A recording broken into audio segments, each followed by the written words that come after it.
The Lion Festival had arrived, and people filled the streets of Lion Town.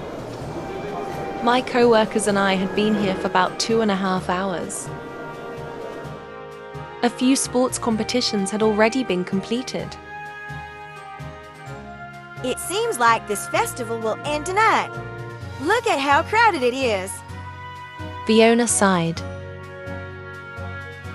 Yeah, oh, congratulations on your victory. I didn't expect you to run that fast. You really deserve to win. You're exaggerating. Fiona replied, handing me a lime drink. Thank you. When will the estafette game start? Fiona asked after taking a sip. Soon, that's why I came over here. Who from our office is participating besides you? Fiona looked around, searching for people she might know. If I'm not mistaken, it's Eddie, Fran, Stephanie, Ginny, and me. What about Camille and Thoper? Oh, Camille's just watching from the balcony over there. I pointed to Camille, who was chatting with Smith. As for Thoper, he's in the tennis competition. Your boyfriend isn't joining this game? Fiona raised an eyebrow. I don't know. He said he wanted to watch me fight for the baton. After his tennis match, he'll come straight here. Fiona burst into laughter at my explanation. The voice of the announcer boomed across the festival grounds. It is truly an honor for us here at the festival to welcome the Prince and Princess of Element, along with the chairman of Blossom Group, and... I listened closely to the announcement, immediately scanning the crowd for the source of the voice. I spotted the Princess of Element alongside some members from various companies, who seemed to be affiliated with the Element Kingdom. My worry had now become a reality. The Wood Group. The crowd erupted in applause, greeting the three dignitaries warmly. Mr. Maxwell searched the crowd for me, and finally spotted me across the way. He waved his hand enthusiastically, and I could only muster a forced, sour smile. The people around us had no idea that he was waving specifically at me, thinking it was a wave for everyone. The most uncomfortable part was the presence of his parents, the Wood Group's chairman. The heir of Wood Group whispered something to his mother, then pointed directly at me. Mrs. Bertha, following her son's direction, gave me a pointed look before turning her gaze away slightly. Why are they here? I hadn't expected them to show up. I had thought Mr. Maxwell was here for a meeting with the Blossom Group, but it seemed he had brought them along to observe the Lion Festival as well. You know, Wood Group is the biggest sponsor of this event. Fiona clapped along with the crowd, fully immersed in the celebration. That makes sense. I sighed wearily. What's that supposed to mean? Thoper's voice suddenly cut through from behind us. Wood Group is here, I whispered to him. Thoper took a sip of his drink, searching for the Wood Group members among the crowd. How'd your match go? Thoper still keeping his eyes trained on Mr. Maxwell, who was also staring back at us with an unreadable expression. I lost. Thoper shrugged, wrapping his arm around me, but his gaze never wavered from Mr. Maxwell. Next up is the Estafette Game. The teams this time are from Stone Studio versus Lion Museum. The participants may now take their positions. The announcer cheered, bringing attention back to the event at hand. Fiona told me that the Estafette Game was the most anticipated event by the crowd. It wasn't just a relay race, but the game's theme changed every year. I stood up and handed my belongings to Thopa, who gave me a supportive pat on my head. Fiona cheered me on with her usual enthusiasm. I turned, took a deep breath, and tried to calm myself. Calm down, I have to stay calm. I repeated in my head. I looked up and spotted Mr. Maxwell in the crowd. He and his parents' surprised faces were clear to see when they noticed me walking toward the arena.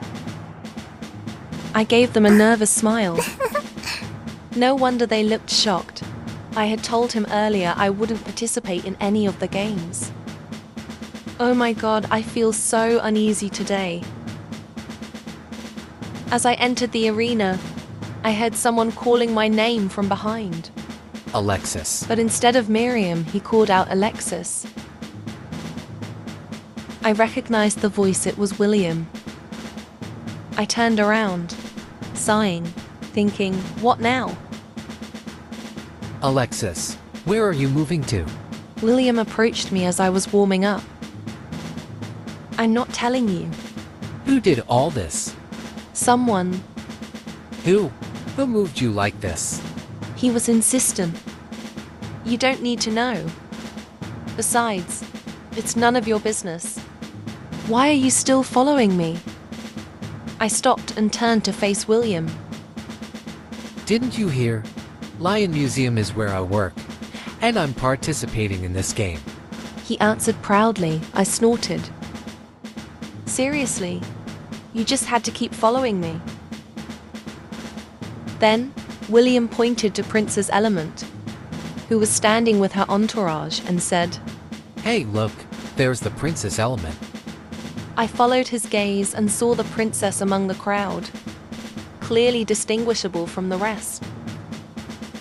She is the one who sent me to find you.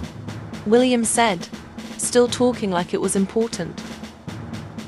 And why did you wave at Mr. Maxwell? I'm talking about Princess Element, not the heir of Wood Group. I rolled my eyes, annoyed. Enough already. Don't bring that up again. I just want to focus on this game today. I've had enough stress with them showing up here. I didn't even tell them I'd be participating. You there anyway? William asked, still curious. I clicked my tongue, getting even more irritated. Can we just drop this? I want to focus on the game right now. I glanced at the arena, trying to push all the distractions out of my mind. I was relieved when the announcer informed us that the competition would begin shortly. We all got into position, ready for the game. Each team had 5 members, and I had drawn the 4th position. Why are you always ahead of me? I sighed as I stood in my spot, which turned out to be directly across from William. I told you, I won't give up until you realize who you truly are.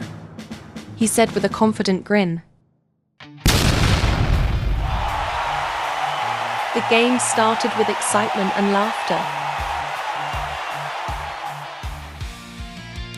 At the first station, we had to fight over boxes that turned out to be items we had to carry while running with the baton.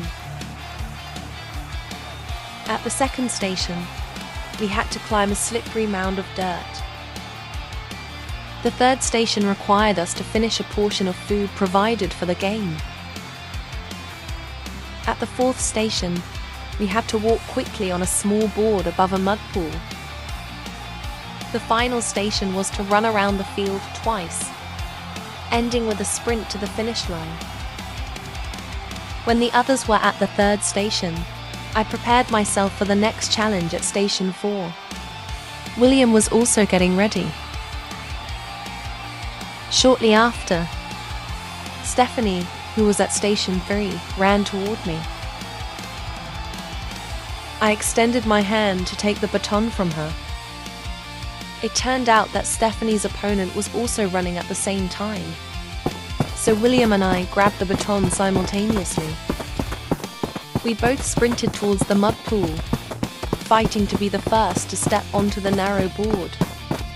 We tugged and pushed each other for the best position. Sorry, Alex. Even though you're my friend, this is a game, so I won't go easy on you. He chuckled, resisting my pushes. Oh, really? We'll see about that. This time, he shoved me hard. I growled and pulled him, making him fall to the ground. I managed to step onto the board, followed by William, who clicked his tongue in frustration. In the middle of the board, above the mud pool, William suddenly yanked me. I screamed, but I managed to keep my balance. I kicked him, and he tried to push me towards the mud. Thinking quickly, I wrapped my arms around him to stop him from falling in. The crowd roared with laughter at our ridiculous antics. I didn't realize how much time had passed, as William and I laughed amidst our game. I started tugging at his hair to push him away from me. He yelled in pain but kept laughing. And unexpectedly, the board we were standing on began to crack. We both felt it and exchanged a glance. The board couldn't hold our weight and it finally broke. We both fell into the mud, and I could hear the crowd shouting and cheering as we tumbled down. Fortunately, the mud only reached our knees. I quickly searched for my baton, and William did the same. He found his red baton first, and he was about to continue running when I yanked his collar, causing him to fall again. I kept searching for my blue baton. Thankfully, I made William fall because my baton popped out from under his elbow. I grabbed the baton and started running, though it was difficult since we were both covered in mud, making it hard to move quickly. I could only run while jumping. I was almost at the edge of the pool when I realized William was right behind me. This time, he didn't interfere and focused on running and passing the baton. We were neck and neck, pushing each other forward. Eddie from my team was already visible ahead, and my adrenaline surged as I sped toward him.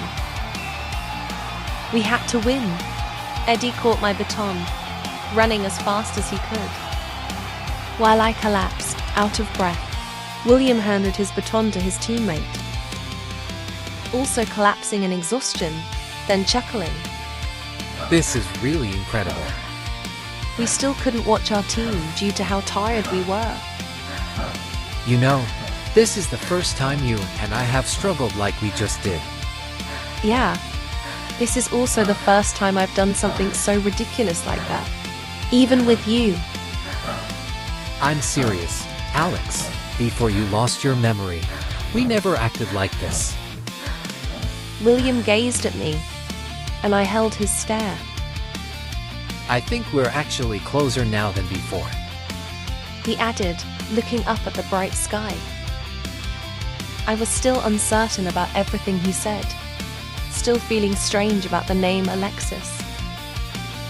Suddenly, a loud cheer rang out across the entire relay of the stadium. We quickly got up to see who had won. It turned out that Lime Museum had won, because William's teammates were much faster than Eddie's. I groaned, while William cheered in victory. So we lost after all. You guys are strong.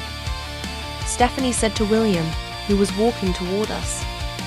The teams from the first and second stations walked over to check on how William and I were doing, both covered in mud.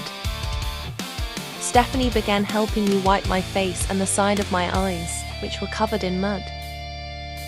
She then noticed my arm was hurt, possibly from when the broken board had scraped it. Hey, am I seeing things wrong? Franz shouted. The Aerofoot group is running toward here with his bodyguards. A chill ran down my spine, and I turned around to confirm Franz's words. Oh no. I thought to myself as Mr. Maxwell quickly ran toward me. Miriam, are you okay? Look at you, covered in mud and with a wound on your arm. I felt uneasy when you said you weren't participating, with that unusual expression on your face. I knew you'd join a game like this. That's why I came. Everyone around us stood frozen, staring in disbelief. I began to feel resigned.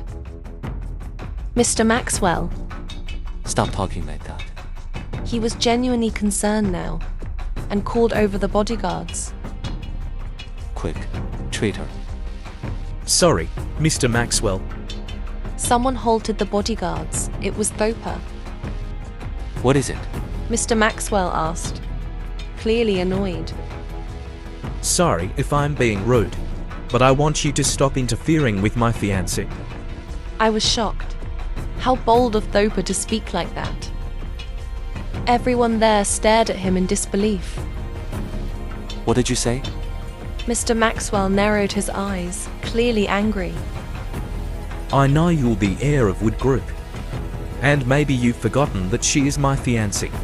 So let me take care of Miriam. Thopa said firmly. But what are you doing? I also have the right to take care of her. You might have forgotten, but she is a future member of my family. He declared loudly.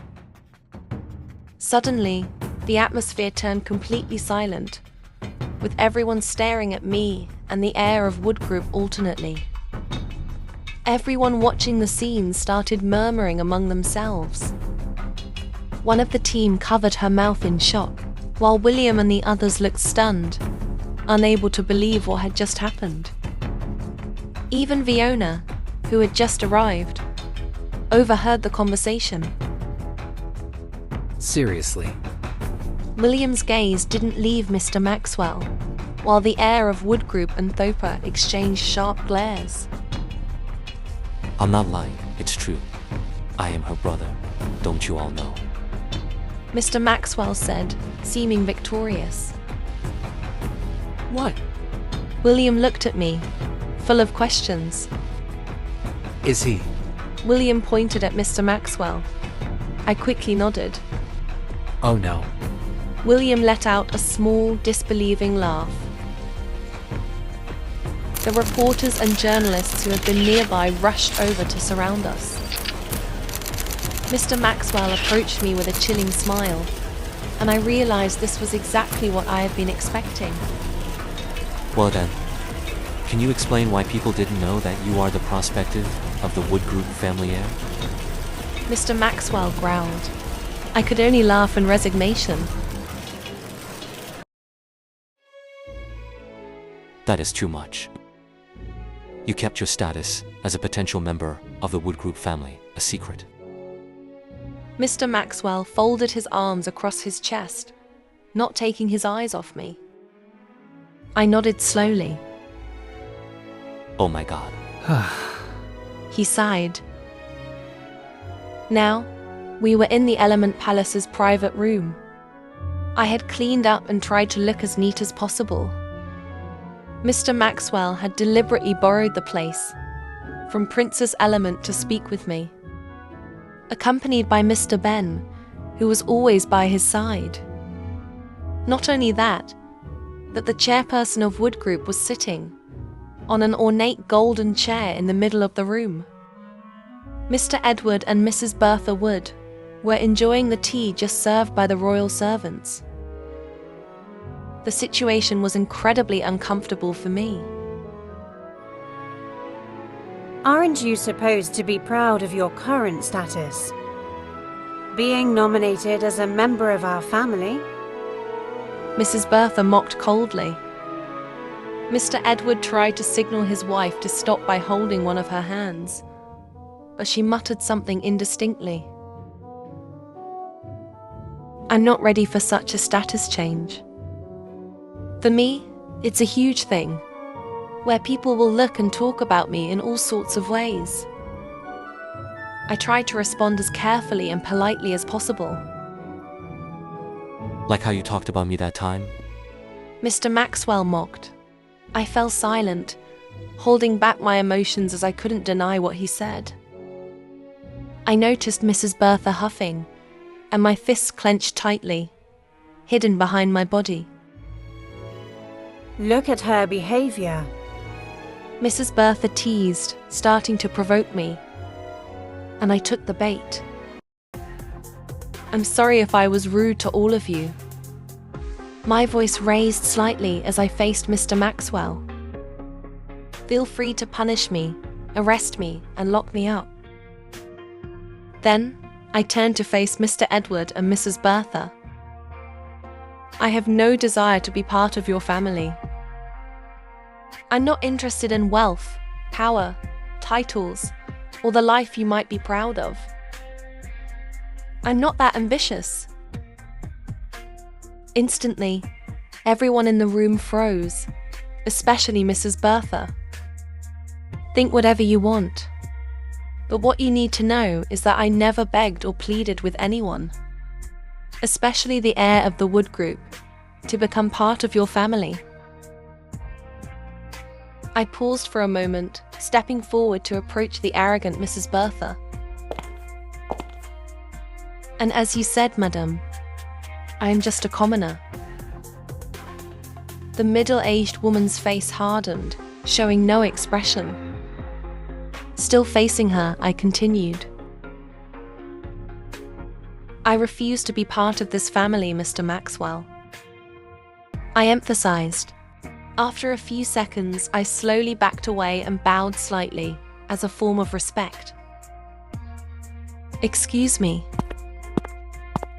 I left them behind, my emotions still tight in my chest. Mr. Maxwell followed me and managed to grab my arm after I had walked about 5 meters from the private room. Miriam, wait, what are you doing? Maxwell pulled my right elbow, causing me to face him again. Why me? I snapped. Why did you choose me? There are plenty of others who are more deserving than me. Because I see you. I saw you at the party the other day. Your aura was different from the others. I can't explain it with words, but I hope you'll accept this offer. Even if you refuse, you've already become a potential member of this family. The heir of Wood Group gently shook my shoulder. Just because I look like your sister. I squinted at him. Maxwell paused for 2 seconds before quickly shaking his head. No, not anymore. Miriam, please understand. I ignored the plea of the Wood Group heir and continued walking away.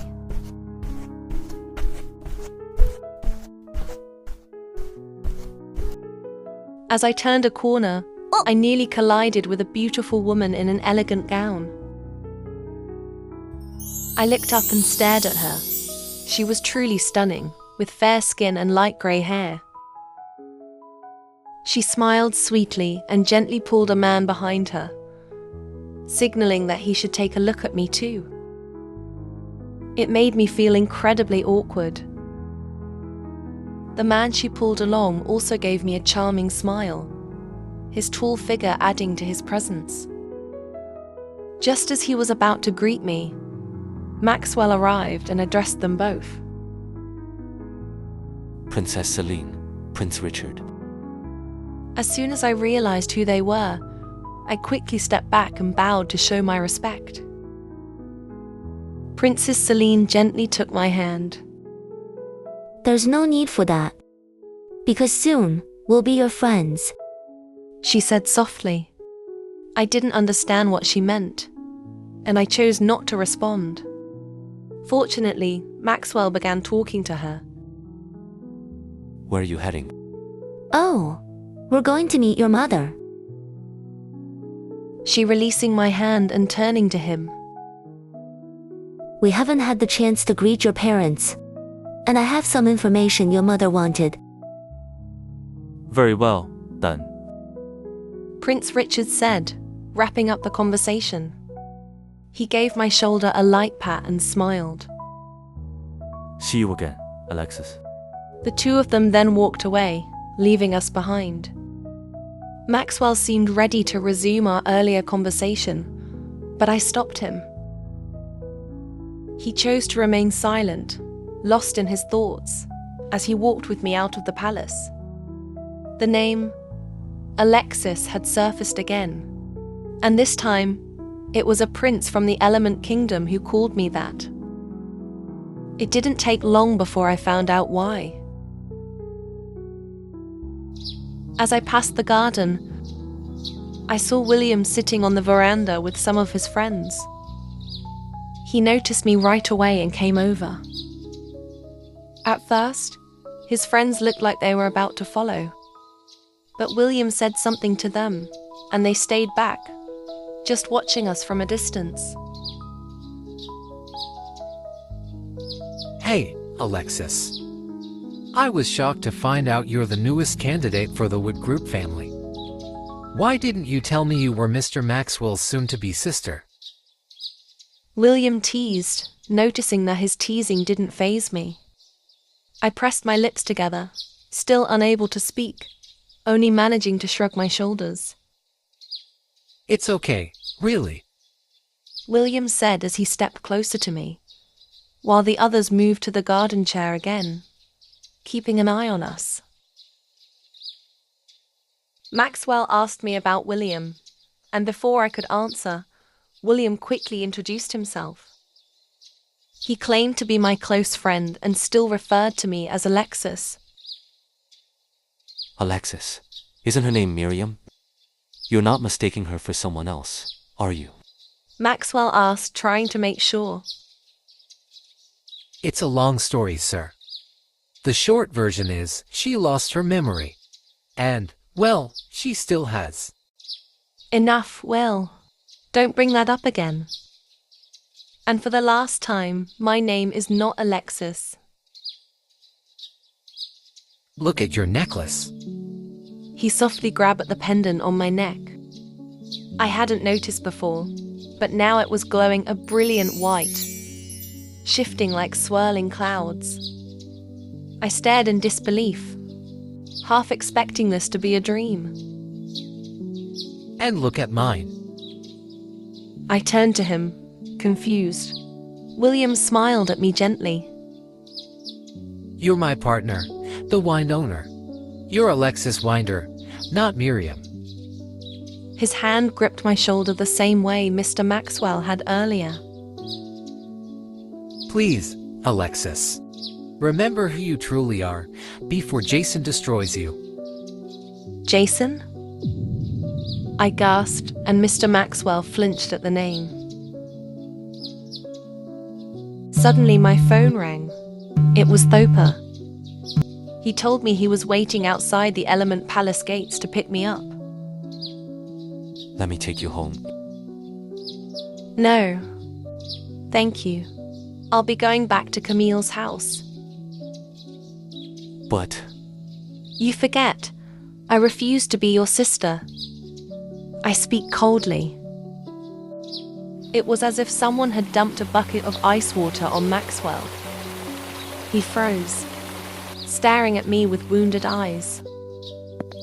I walked away, leaving both Maxwell and William behind. As soon as I stepped past the palace gates, a swarm of reporters closed in on me, all eager to question my connection to the Wood Group. I was quickly cornered and tried to push through, but there were too many of them. I couldn't escape. Not long after, a hand grabbed mine and pulled me close. Thopa was shielding me, wrapping an arm protectively around me, as he dragged me out of the crowd. Stop, I whispered, my voice trembling. I couldn't hold my emotions any longer. I felt like I was going to explode, but instead, tears started to fall. Thopa noticed and quickly covered his arms to my face and hugged me tightly. It's okay now, I've got you. I'll protect you. He said gently as we pushed our way through the press crowd. It took quite a while, but finally we made it into Thopa's car. We drove off, leaving behind the reporters still shouting questions. What did they do to you? Thopa asked, glancing between me and the road. They didn't really do anything. It's just, I wiped at my tears. I don't know. Everything feels so exhausting. Thopa reached over and gently ran his fingers through my hair. Just forget about it for now. Get some rest. I'll take you home. I don't want to go home, I muttered weakly, leaning against the car window. You're a target now, Miriam. The press is going to hound you. It's better if you stay at my place for a while. I nodded, too drained to argue. The mess with the Wood Group and William had left me completely worn out. I recalled what William had said earlier. I looked down at the necklace that had glowed so brightly back at the Element Palace. Now, it looked like any ordinary pendant. I examined it carefully, but it didn't shine at all. With a sigh, I removed it and let my heavy eyes close.